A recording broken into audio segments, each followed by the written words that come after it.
ओम नमो भगवते वासुदेवाय। ओम नमो भगवते वासुदेवाय। ओम नमो भगवते वासुदेवाय। ओम नमो भगवते वासुदेवाय। ओम नमो भगवते वासुदेवाय। ओम नमो भगवते वासुदेवाय। हरे कृष्ण। हरे कृष्ण। तो आज हम श्रीमद् भगवद गीता दूसरा अध्याय गीता का सार श्लोक नंबर 13। देहिनोऽस्मिन् यथा देहे देहिनोऽस्मिन् यथा देहे कौमारं यौवनं जरा कौमारं यौवनं जरा तथा देहान्तरः प्राप्ते तथा देहान्तरप्राप्तिः धीरस्तत्र न मुह्यति। धीरस्तत्र न मुह्यति।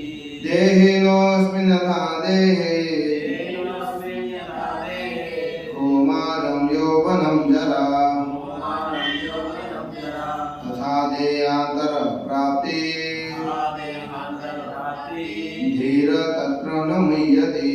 धीरस्तत्र न मुह्यति।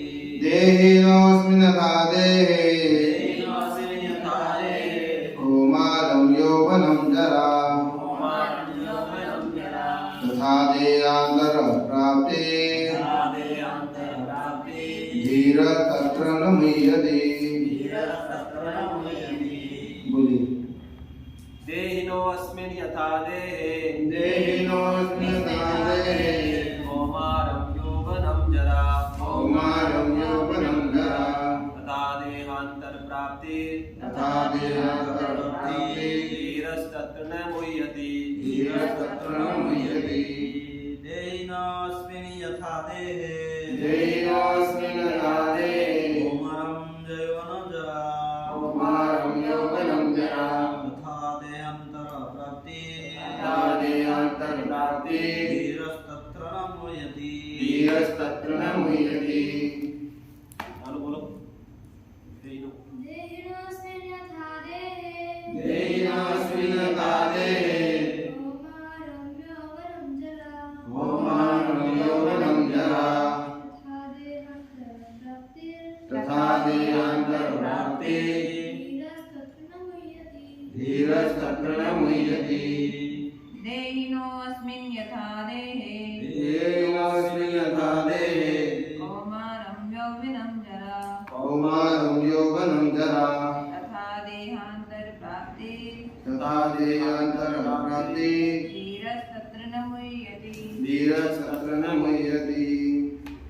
देहिना शरीरधारी की अस्मिन् इसमें यथा जिस प्रकार देहे शरीर में कौमारं बाल्यावस्था यौवनम यौवन तारुण्य जरा वृद्धावस्था तथा उसी प्रकार देहे अंतर शरीर के स्थान अंतरण की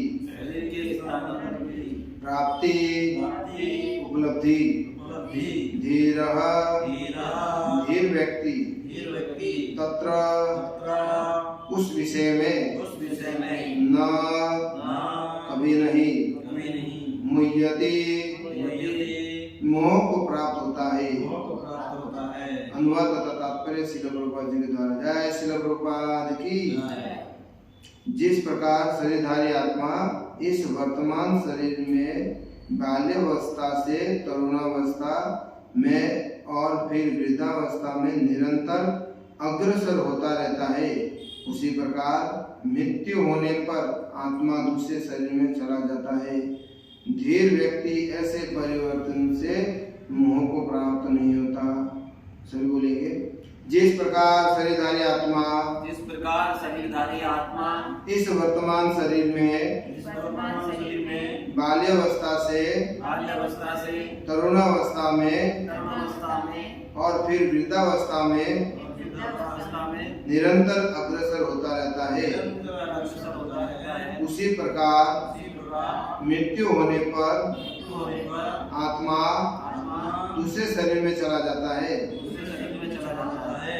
धीर व्यक्ति ऐसे धीर व्यक्ति ऐसे परिवर्तन से परिवर्तन से मोह को प्राप्त नहीं होता। मोह को प्राप्त नहीं होता। तात्पर्य प्रत्येक जीव एक व्यष्टि आत्मा है। वह प्रत्येक क्षण अपना शरीर बदलता रहता है, कभी बालक के रूप में, कभी युवा तथा कभी वृद्ध पुरुष के रूप में, तो भी आत्मा वही रहता है, उसमें कोई परिवर्तन नहीं होता।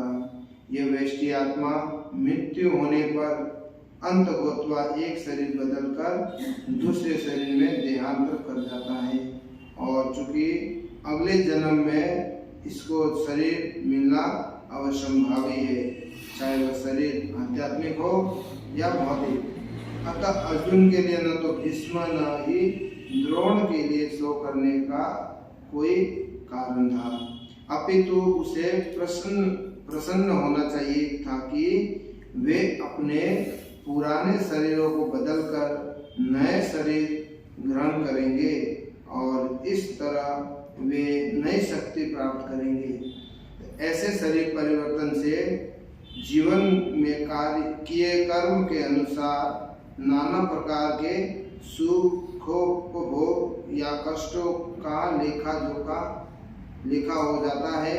चूंकि भीष्म व द्रोण साधु पुरुष थे, इसलिए अगले जन्म में उन्हें आध्यात्मिक शरीर प्राप्त होंगे, न तो कम से कम उन्हें स्वर्ग में भोग करने के अनुरूप शरीर तो प्राप्त होंगे ही। अतः दोनों ही दशाओं में शोक का कोई कारण नहीं था। जिस मनुष्य को व्यष्टि आत्मा, परमात्मा तथा भौतिक और आध्यात्मिक प्रकृति का पूर्ण ज्ञान होता है, वह धीर कहलाता है। ऐसा मनुष्य कभी भी शरीर परिवर्तन द्वारा ठगा नहीं जाता। आत्मा का एकात्मवाद या मायावादी सिद्धांत मान्य नहीं हो सकता, क्योंकि आत्मा के इस प्रकार विखंडन से परमेश्वर विखंडनीय या परिवर्तनशील हो जाएगा तो परमात्मा के अपरिवर्तनीय होने के सिद्धांत से के विरुद्ध होगा। गीता में पुष्टि हुई है कि परमात्मा के खंडों का शाश्वत सनातन अस्तित्व है, जिन्हें क्षर कहा जाता है, अर्थात उनमें भौतिक प्रकृति में गिरने की प्रवृत्ति होती है। ये भिन्न अंश खंड नित्य भिन्न रहते हैं, यहाँ तक कि मुक्ति के बाद भी व्यष्टि आत्मा जैसा का तैसा भिन्न अंश बना रहता है, किंतु एक बार मुक्त होने पर वह श्री भगवान के साथ सच्चिदानंद रूप में रहता है। परमात्मा व प्रतिबिंबवाद का सिद्धांत व्यवहत किया जा सकता है। जो प्रत्येक शरीर में विद्यमान रहता है वो व्यष्टि जीव से भिन्न होता है।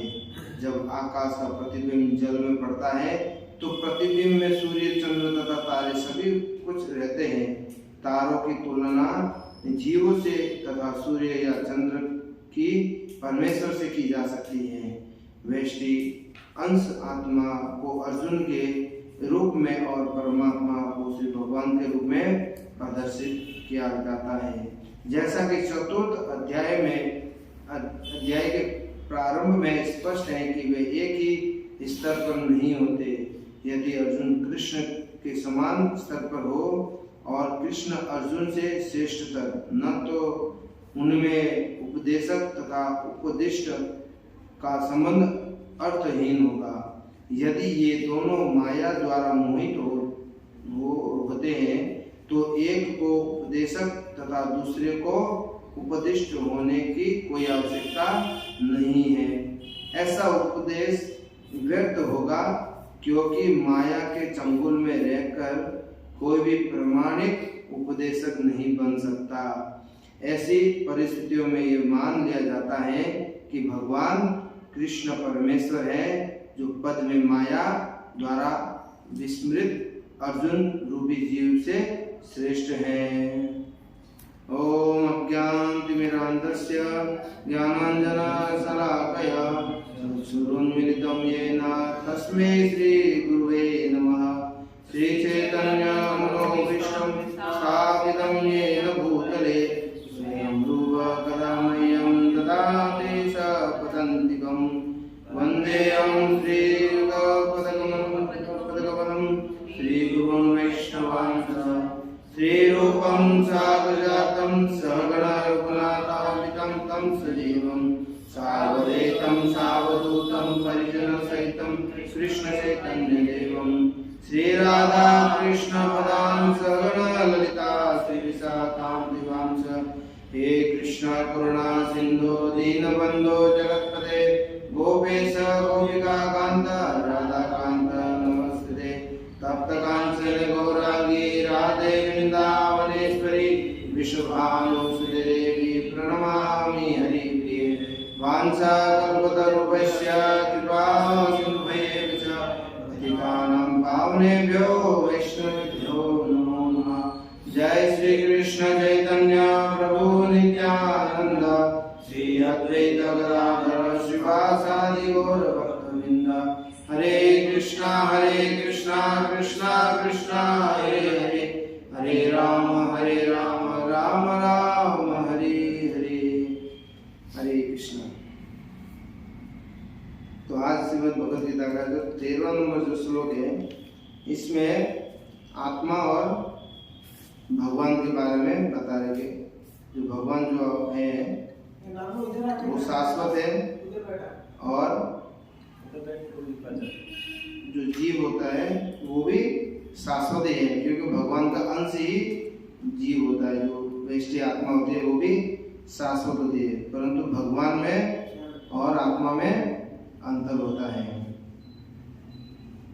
तो यहाँ पे देखते हैं कि हम आत्मा का जो स्वरूप है वो क्या होता है, मतलब आत्मा का कैसे उसको हम समझ सकते हैं कि आत्मा किस अवस्था में रहती है, कहाँ उसका निवास है, कहाँ पे वो भगवान से विच्छेद हो जाता है, और फिर कौन सी योनियों में वो चली जाती है, चला जाता है, किस प्रकार मतलब एक शरीर से दूसरे शरीर में चला जाता है। इसलिए बताते हैं कि देहिनोऽस्मिन् यथा देहे कौमारं यौवनं जरा तथा देहांतर प्राप्ति धीरस्तत्र न मुह्यते। मतलब यह बता रहे हैं कि जैसे एक छोटा शिशु वो धीरे धीरे शिशु से बड़ा होगा, बालक होगा, बालक से कुमार होगा, कुमार से तरुण होगा, और तरुण के बाद में धीरे धीरे वो वृद्ध हो जाएगा। तो यहाँ पे बता रहे हैं कि मतलब जो मनुष्य है उसको जो 4 चीजें होती हैं वो उनको असंभावी आनी ही है, जन्म मृत्यु जरा व्याधि। तो ये चारों चलती रहती है उनके साथ साथ। और जैसे वो शिशु से वृद्धावस्था तक जो अग्रसर हो रहा है, परंतु शरीर बढ़ रहा है, शरीर में परिवर्तन हो रहा है, परंतु आत्मा जैसा का तैसा ही है। तो यहाँ पे बताते हैं कि श्वेताश्वतर उपनिषद में कहते हैं कि आत्मा का जो स्वरूप क्या है, तो उसमें बताते हैं कि बालाग्रसत भागस्य सतधा कल्पितस्य स भागो जीवस विज्ञेयस चानत्याय कल्पते। बताते हैं कि यदि बाल के अग्रभाग, बाल का जो आगे वाला जो भाग है उसको 100 भागों में विभाजित किया जाए, और वो 100 भाग में से एक भाग को लेके उसका भी अगर 100 भाग किया जाए, और उस परिमाप में जो उसका जो आता है, तो उस परिमाप में उसका जो माप है वो आत्मा का माप है। तो इसमें एक और दूसरा श्लोक में भी यही बताते हैं, केसा अग्रसत भागस्य सतधाम सादृश सात्मक जीव सूक्ष्म स्वरूपोयम संख्या यातितो ही शीतकर्णः। आप बताते हैं अनुवाद में कि आत्मा के परमाणु के अंत का जो कण होता है, तो उसमें बताया कि जो बाल का अग्रभाग को 10,000वां भाग जो बताते हैं उसमें 100 बोला, तो इसमें भी वो वही सेम, तो उसमें 10,000वां जो भाग जो बाल का होता है खंड करने के बाद में, तो वो रूप है आत्मा का, वो है आत्मा का स्वरूप है। तो हम समझ सकते हैं कि आत्मा कितना शुद्ध है। तो इसलिए मैं बताता है कि आत्मा को कभी न तो हम कुछ कर सकते हैं आत्मा को, कि कैसे हम लोग आत्मा को देख सकते हैं क्या कभी, वो आत्मा वैसे ही शरीर के अंदर विद्यमान रहती है जैसे बिजली के अंदर जो रहता है ना, बल्ब के अंदर जो पावर रहती है, जो लाइट क्या बोलते हैं, जो वायर होता है उसमें वो विद्युत रहती है, तो वैसे ही शरीर के अंदर आत्मा का चेतना रूपी अंदर वो विद्यमान रहती है। तो उसमें बता दें कि आत्मा किन प्रकारों में रहती है, तो उसमें बताया कि आत्मा 5 प्राण होते हैं, प्राणों में वो विद्यमान रहती है।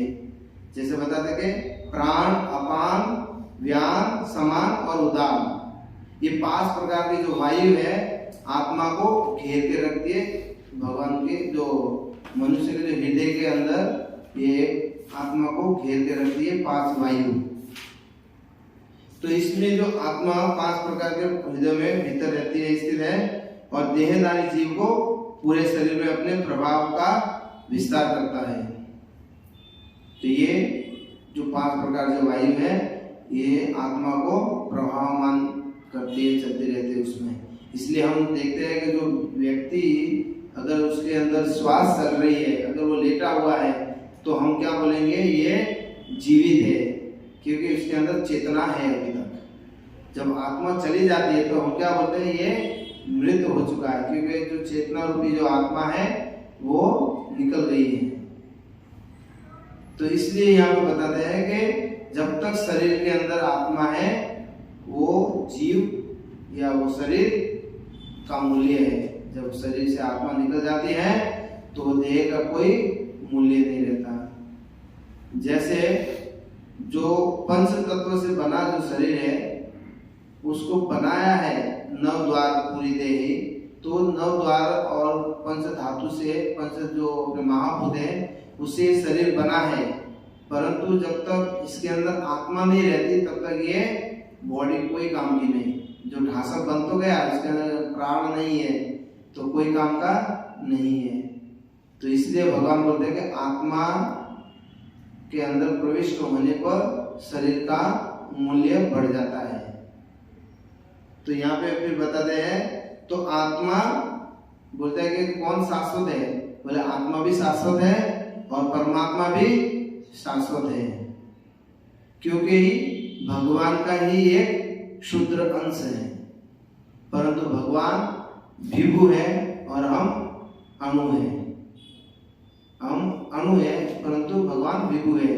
तो कैसे हम समझ सकेंगे इसको, जैसे हम समुद्र का अगर एक बूंद या थोड़ा एक घड़ा अगर पानी ले लेंगे तो गुण के मात्रा से वो समुद्र का पानी और वो घड़े में जो पानी है या वो एक बूंद है, तो मात्रा के हिसाब से वो पानी समान लगेगा गुण के हिसाब से, परंतु मात्रा में वो छोटा और वो ज्यादा रहेगा। तो इसी हम लोग समझते हैं कि भगवान में और जीव में ये अंतर है कि भगवान परमात्मा है और जीव आत्मा है। तो हम लोग इसमें देखते हैं कि आत्मा को फिर कैसे कर सकते हैं, क्या हम उसको स्पर्श कर सकते हैं या कुछ उसका कुछ कर सकते हैं। तो ये भगवद गीता में बताते हैं कि 23वें नंबर श्लोक में, नैनम छिदन्ति शस्त्राणि नैनम दहति पावक न चेत किले दयंतापो न शोषति माभूतः, कि न तो आत्मा को हम लोग शस्त्र से खंड खंड किया जा सकता है, न ही उसे अपन अग्नि द्वारा उसे जलाया जा सकता है, न हवा द्वारा उसे सुखाया जा सकता है, क्योंकि आत्मा इतना सूत्र है, इतना छोटा है कि उसे न तो आग में जला सकते हैं, ना हवा में, ना उसे अस्त्र से या शस्त्र द्वारा उसको हम लोग काट भी नहीं सकते, इतना शुद्र होता है। तो हम ये समझ सकते हैं तो इतना शुद्र जो जीव है, आत्मा है, वो पूरे शरीर को कैसे चलाता, देखिए ये सब समझने वाली बात है अपने को। तो इसलिए भगवान बोलते हैं यहाँ पे कि बहुत ही हमें आत्मा को देखते हैं, हम लोग समझते हैं। इसलिए आत्मा कभी ना तो मरता है ना किसी को कभी आत्मा मारता है। तो इसलिए अर्जुन को बोलते कि तुम युद्ध करो, तुम ये सब शोक में मत गिरो, क्योंकि आत्मा ना तो मरती है ना मारती है। तो इसलिए मैं तुम्हें घोषणा कर रहा हूँ, मैं तुम्हें बता रहा हूँ कि तुम केवल युद्ध करो, ये सब फालतू आप ये इसमें चक्कर में मत पड़िए कि आत्मा मरेगा, ये मेरे प्रिय है, ये मेरे मित्र है। अरे आपको तो खुशी होनी चाहिए कि यहाँ बताया कि जो अर्जुन है, बता रहे अर्जुन को, जो भीष्म है, जो द्रोणाचार्य है, उनको अगर वो अगर मर भी जाएंगे तो उनको नया शरीर मिलेगा। अगर नया शरीर मिलेगा तो वो तो आपको खुशी की बात है कि उनको कहीं न कहीं एटलीस्ट जगह तो मिलेगा ना, स्वर्ग में मिलेगा, नहीं तो नया शरीर मिलेगा। नया शरीर मिलेगा तो उनको और भी सुख उपयोग करेंगे, भोग करेंगे, उनको अलग जगह पे उनका शरीर मिलेगा, जैसे धनवान पुरुष बनेंगे। क्योंकि युद्ध में जो मरता है या तो स्वर्ग की प्राप्ति होती है, ना फिर या भगवान उन्हें अपने धाम में ले जाते हैं, या कई और उनको धनवान पुरुषों के घर में उनका जन्म होता है। तो ये इसलिए अर्जुन को बताया। तो अर्जुन को बोले कि अर्जुन तुम खुशी होने चाहिए, इसमें शोक करने की क्या बात है। तो फिर आगे बोलता है कि आत्मा फिर मरता नहीं है, तो फिर आत्मा एक शरीर से दूसरे शरीर में चला जाता है। तो कैसे शरीर में चला जाता है, तो फिर बताते हैं कि वांशांसि जीर्णानि यथा व्याय नवानि ग्रहणादि नरोपराणि तथा शरीराणि जीर्णानि नवानि देहि। मतलब जैसे अपन पुराने जब नए कपड़े लेते हैं तो कपड़े कुछ दिन पहनने के बाद में वो कपड़े पुराने हो जाते हैं या फट जाते हैं, तो हम लोग कपड़े को बदल के नए कपड़े लेते हैं। तो वैसे ही ये आत्मा जो होती है, जो शिशु से बाल्यावस्था से तरुणावस्था से वृद्धावस्था तक हो जाता है, तो वृद्ध अवस्था में ये शरीर या ये बॉडी कुछ काम की नहीं होती, व्यर्थ का शरीर आत्मा त्याग कर नए शरीर में प्रविष्ट हो जाती है। तो ये कपड़े के उदाहरण से दिया गया है कि जो पुराने कपड़ों को छोड़ के वो नए कपड़े अपन धारण करते हैं, तो वैसे ही आत्मा ये शरीर को छोड़ के पुनः नवीन शरीर धारण करती है, देह धारण करती है। तो ये हम समझते हैं कि कैसे आत्मा परिवर्तनीय है, आत्मा हमेशा निरंतर परिवर्तनशील रहती है। तो हमें देखना है कि भगवान कितना हमें समझाने का प्रयास किया, तो फिर भी हम लोग इस देह के कारण फंसे हुए बड़े माया में। देह के बताते हैं भगवान कि जो शरीर को सुख प्रदान के लिए अगर वो प्रयासरत रहता है तो वो ही माया है। जो शरीर के लिए जो सुख या दुख में बोलते, दुख नहीं हमें सुख चाहिए, शरीर का सुख, स्त्री का सुख, पुरुष का सुख, ये जो भी सुख है वो शरीर से संबंधित होता है। अगर जो शरीर से संबंधित है वो दुख का कारण बनता है। तो इसमें बता देंगे तो आत्मा फिर क्या है, फिर कब तक चलता है इसका, आत्मा कब तक जीवित रहती है, या और भी इसका क्या समय है। तो इसमें बता देंगे न जायते म्रियते वा कदासि न्यायं भूत्वा भवितावान भूय अजो नित्य शाश्वतम पुराणो न हन्यते हन्यमाने शरीर। बताते हैं आत्मा के लिए किसी भी काल में न तो जन्म है न ही मृत्यु, वह न तो जन्म लेता है न कभी जन्मा है। तो फिर बता दें कि फिर वह अजन्मा नित्य शाश्वत है और पुरातन है।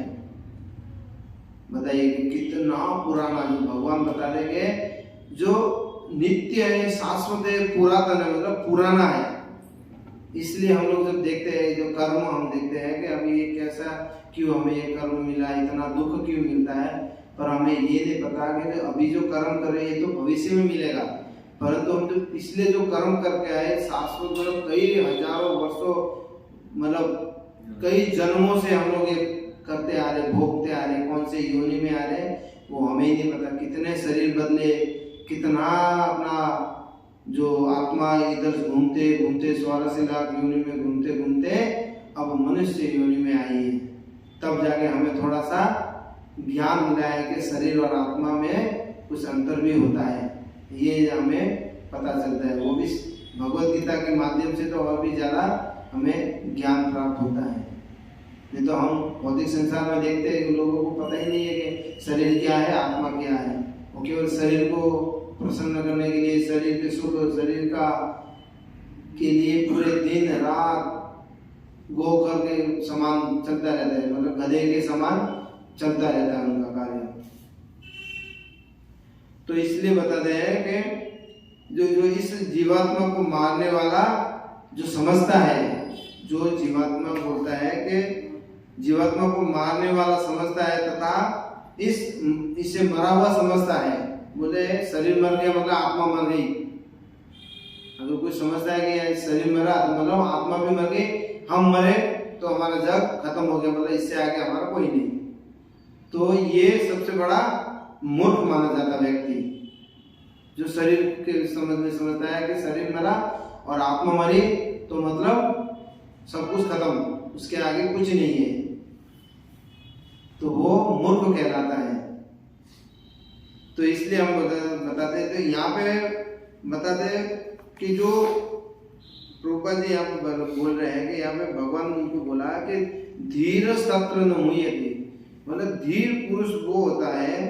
तो यहाँ पे एक बार धीर पुरुष से पहले हम समझ सकते थे अर्जुन का ये तर्क हो सकता है कि यदि आत्मा शाश्वत है लेकिन शरीर से संबंधित है तो अतः शरीर स्नेह का पात्र बन जाता है। अगर आत्मा शाश्वत है और ये लेकिन जो शरीर भी वो भी उससे संबंधित है, रिलेटिव है, तो वो शाश्वत है। तो इसलिए उस शरीर से जुड़े हुए जितने भी रिश्तेदार हैं, मतलब ये शरीर से, ये भौतिक शरीर से जितने भी जुड़े हुए अपने जो रिश्तेदार है, सगे संबंधी हैं, तो वो उनसे संबंध होने के कारण हम उसे प्रिय बन जाते हैं, हम उनके प्रिय बन जाते हैं। अब जब हम उनके प्रिय बन जाते हैं तब ये शरीर अगर छूटेगा या उनका शरीर जब छूटेगा तब निश्चय ही मोह का कारण बन जाता है। ये अर्जुन का तर्क हो सकता है।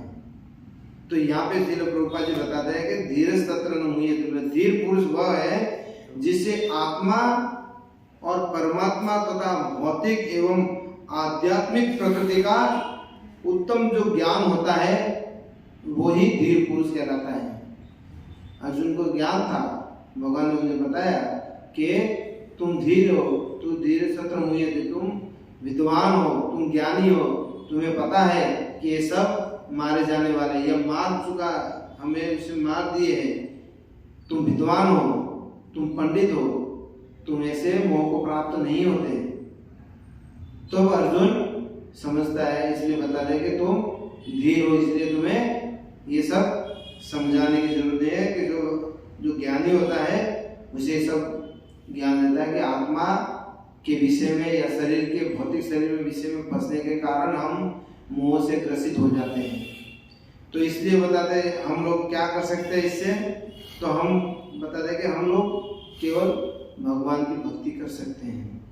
भगवान की भक्ति के द्वारा ही हम लोग ये समझ सकते हैं कि भगवान और भगवान के जो जीव है उसमें अंतर क्या है और क्या हो सकता है। तो कैसे हो सकता है, तो सततम कीर्तयन्तो माम, मतलब सततम हम लोग निरंतर कीर्तन करते रहेंगे, भगवान की कथाओं का, भगवान के लीलाओं का वर्णन सुनेंगे, साधु पुरुषों से, गुरु वरों से हम लोग सुनते रहेंगे, तो धीरे धीरे हमारे जो अंदर जो कल्मश है वो दूर होगा, तब जाके हमें ये आत्मा और परमात्मा का ज्ञान प्राप्त होगा।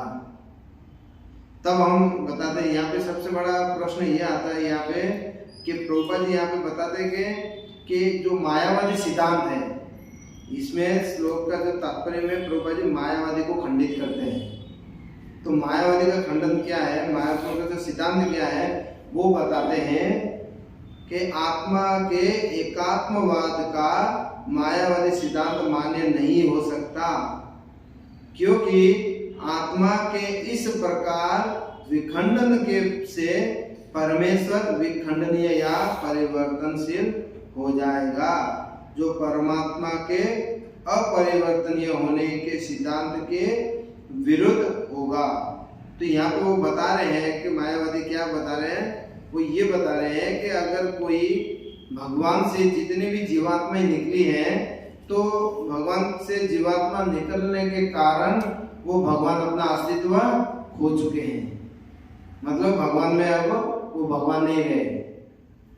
जैसे अगर एक पानी लिया हमने, तो पानी को या फिर अपन समझते हैं कि जैसे एक लकड़ी लिया, वो लकड़ी को 100 भागों में बांट दिया, तो अब भाग बांटने के बाद हम ये नहीं बोलेंगे लकड़ी की ये लकड़ी नहीं है तो लकड़ी ना, परंतु वो ये बोलेंगे ये लकड़ियां नहीं है, ये लकड़ी नहीं है।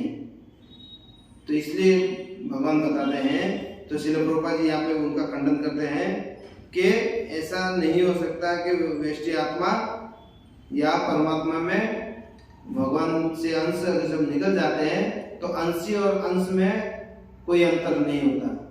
तो इसलिए हम देखते हैं, तो यहाँ पे बताते हैं कि उनका खंडन हम लोग देख सकते हैं। तो उसमें भगवान प्रभुपाद जी बोलते हैं कि उसका खंडन कैसे करेंगे, तो भगवान क्या पूर्ण है क्या नहीं, तो इसमें बताते हैं कि ओम पूर्णमद पूर्णमिदं पूर्णात् पूर्णमुदच्यते पूर्णस्य पूर्णमादाय पूर्णमेवावशिष्यते।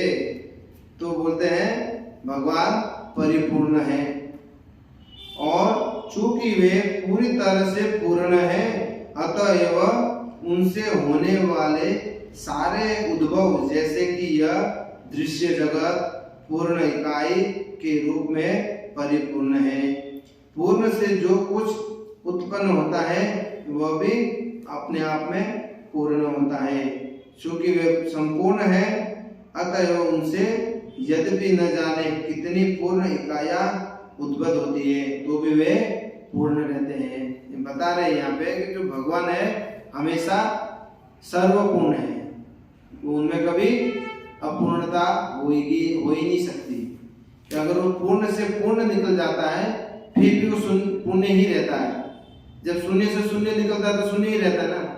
तो वैसे पूर्ण से जब पूर्ण निकल जाता है, परंतु कितनी सारे निकलने के बाद में, जैसे हम देखते हैं कि भगवान जब क्षीर सागर में लेटे हुए हैं तो वहां से उनके रोमकूप से हजारों ब्रह्मांड उत्पन्न हो रहे हैं, परंतु उसके अंदर जो शक्ति है वो सब भगवान की शक्ति है। उसके अंदर प्रत्येक ब्रह्मांड में, प्रत्येक जो भूमंडल है, वो जो ब्रह्मांड है, जो सृष्टि जो हो रहे हैं, उसके अंदर भगवान विद्यमान रहते हैं कि पूर्ण रूप में। तो यहाँ पे उनका हम देख सकते हैं कि मायावादी का सिद्धांत यहाँ पे पूर्ण ये हो जाता है, खंडित हो जाता है, क्योंकि भगवान हमेशा पूर्ण ही रहते हैं। पूर्ण से जितनी भी सारी इकाइयां निकलती है, जितने भी सारे क्यों न निकले, वो अपने आप में हमेशा पूर्ण ही रहते हैं। तो हम ये समझ सकते हैं यहाँ पे कि श्रील प्रभुपाद जी बताते हैं कि हमेशा हम मायावादी के सिद्धांत से कभी विचलित नहीं होना चाहिए और उन्हें कभी प्रभाव नहीं होना चाहिए। तो इसलिए बताते कि गीता में पुष्टि हुई है कि परमात्मा के खंडों का शाश्वत सनातन अस्तित्व है, जिन्हें शर कहते हैं। मतलब जो भगवान है, आत्मा परमात्मा जो है वो शर कहलाता है, और हम जो आत्मा है वो अक्षर कहलाती है। तो इसलिए हम ये समझ सकते हैं। तो यहाँ पे प्रभुपाद जी जो उदाहरण देते हैं कि जैसे तारामंडल, जो सौर मंडल है, उसका एक प्रतिबिंब अगर नीचे थाली के अंदर अगर पानी भरेंगे तो उसमें वही सूर्य, चंद्र और तारे दिखाई देंगे। तो तारों का जो है उसे अपन जीवात्मा के रूप में बताया गया है, और जो सूर्य और चंद्र है वो परमात्मा के रूप में बताया है, भगवान के रूप में बताया है। तो लास्ट में प्रभुपाद जी बताते हैं कि भगवान कृष्ण ही परमेश्वर है।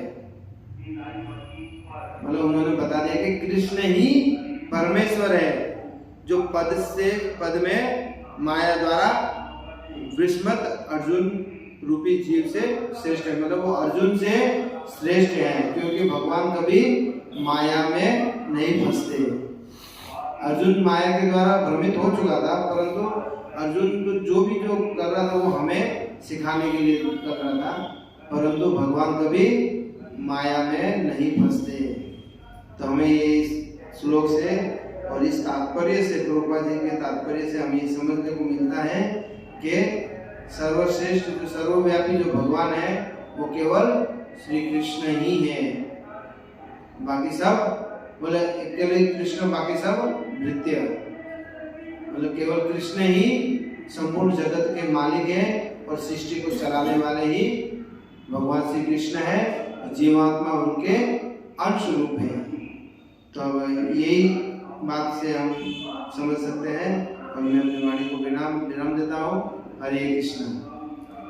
श्रीमद् भगवद गीता यथारूप की जय, श्रील प्रभुपाद की।